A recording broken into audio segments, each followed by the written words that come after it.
শ্রী শ্রী রাম ঠাকুর, শ্রী শ্রী কৈবল্যনাথ, শ্রী শ্রী সত্যনারায়ণ একই অঙ্গে তিন রূপে আমাদের ঠাকুর জীবের দ্বারে দ্বারে ঘুরে নাম বিতরণ করে নিত্য আনন্দ আস্বাদন করার পথ প্রদর্শন করে গেছেন। কিন্তু আমরা দুর্ভাগা মানুষেরা তার সেই কল্যাণকর বেদবাণী মহানাম হৃদয়ঙ্গম করতে পারি না। ঠাকুরের রাতুল চরণে জানাই শত সহস্র প্রণাম।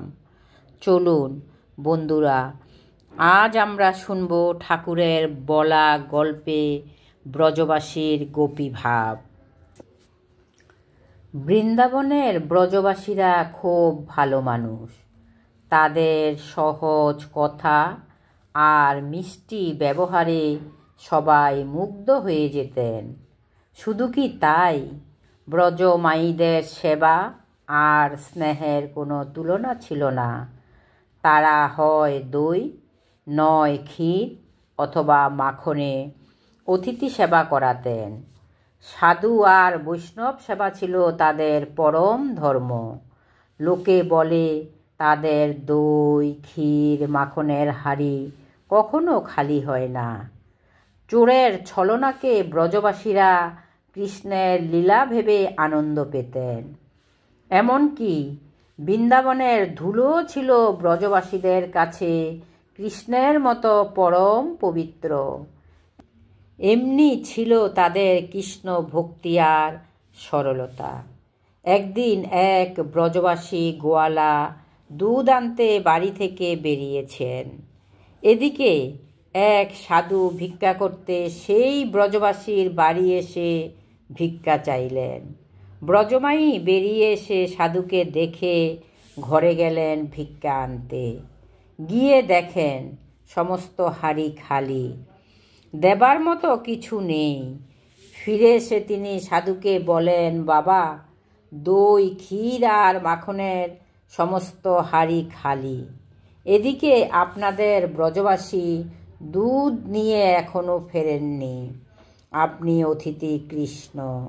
এখন কৃষ্ণ সেবা কী দিয়ে করাবো বুঝতে পারছি না।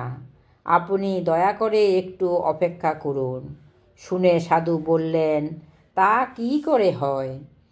লোকে বলে ব্রজমায়ীদের দই, ক্ষীর, মাখনের কখনো অভাব হয় না। মা, চলো তো ঘরে গিয়ে দেখি হাঁড়িগুলোর কী অবস্থা। এই বলে সাধু ব্রজমায়ীর সাথে ঘরে গিয়ে দই, ক্ষীর আর মাখনের হাঁড়ি নিজের চোখে দেখতে শুরু করে দিলেন। হঠাৎ একটা খালি হাঁড়িতে একজোড়া সোনার কাকন দেখতে পেয়ে সাধু এক ফাঁকে সেটা টুক করে নিজের ঝুলিতে পুরে ফেললেন। এবার তিনি বললেন, হ্যাঁ মা, নিজের চোখেই তো দেখলাম তোমার ঘরে ভিক্ষা দেবার মতো কিছু নেই। আমি বরং পরে এসে ভিক্ষা নিয়ে যাব। এই বলে সাধু তাড়াতাড়ি হাঁটা শুরু করে দিলেন। যেতে যেতে সাধু ঢুকলেন রাস্তার ধারের এক সোনা গয়নার দোকানে। গিয়ে বললেন, এই কাকনজোড়া আমি বেচতে চাই। দোকানি নিজে ভালো শেকরা। কাকন দুটো খুব ভালোভাবে দেখেই চিনতে পারলেন। মনে মনে ভাবলেন, এই কাকনজোড়া আমার হাতেই গড়া। গত মাসে দিনু ব্রজবাসী এই কাকনজোড়া ওনার বউয়ের জন্য আমার দোকান থেকে গড়িয়েছেন। তবে ও দুটো সাধু বাবার কাছে কিভাবে গেল? ভালোভাবে না জেনে তো দাম দেওয়া যাবে না। তিনি সাধুকে বললেন, সাধু বাবা, আমার কাছে পয়সা কড়ি বিশেষ কিছু নেই। এখন আপনাকে দাম দিতে পারবো না। আপনি কাকনজোড়া রেখে যান, বিকেলে এসে দাম নিয়ে যাবেন। সাধু দোকানির কথা শুনে সোনার গয়না জোড়া তার কাছে রেখে আবার হাঁটা শুরু করলেন। যেমন ভাবা তেমনি কাজ। দোকানি ছুটলেন দিনু ব্রজবাসীর ঘরের দিকে। অনেক ডাকাডাকি করার পর ব্রজমায়ী ঘর থেকে বেরিয়ে এলেন।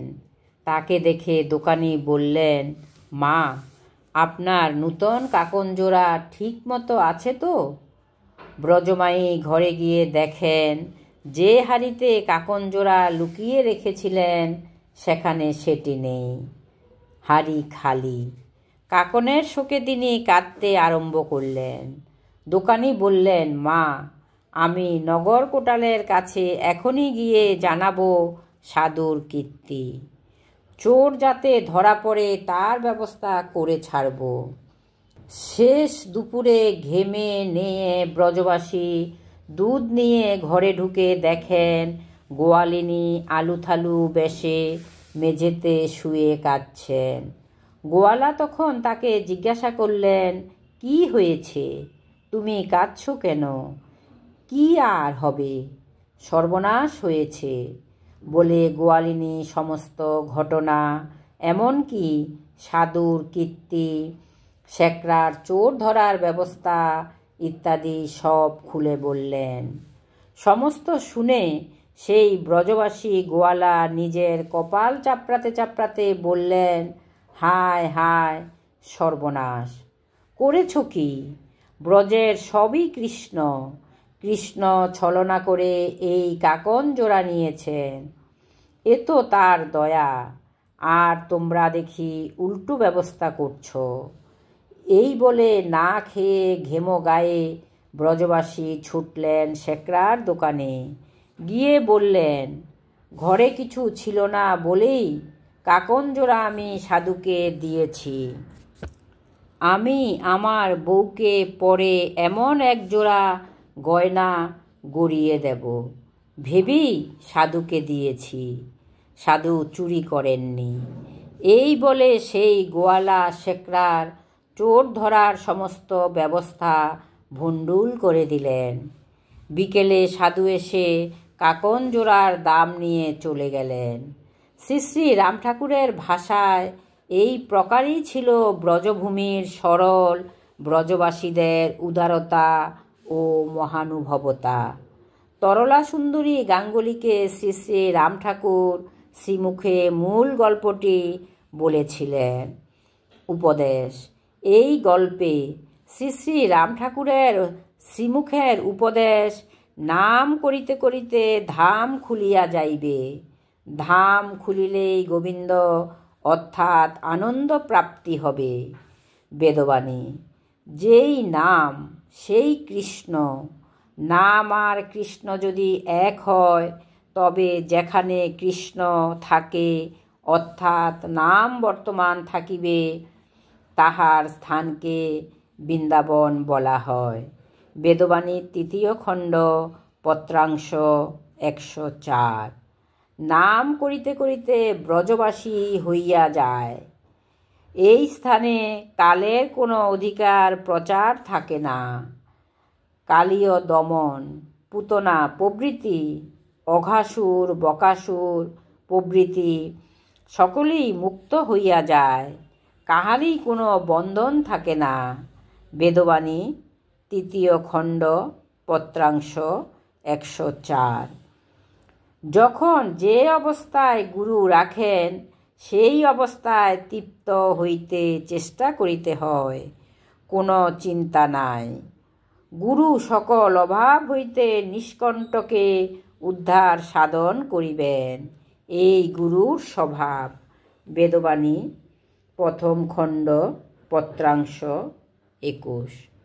সবাইকে জানাই রামময় প্রীতি ও শুভেচ্ছা। সবাই ভালো থাকবেন, সুস্থ থাকবেন, নামে থাকবেন। জয় রাম, জয় গোবিন্দ।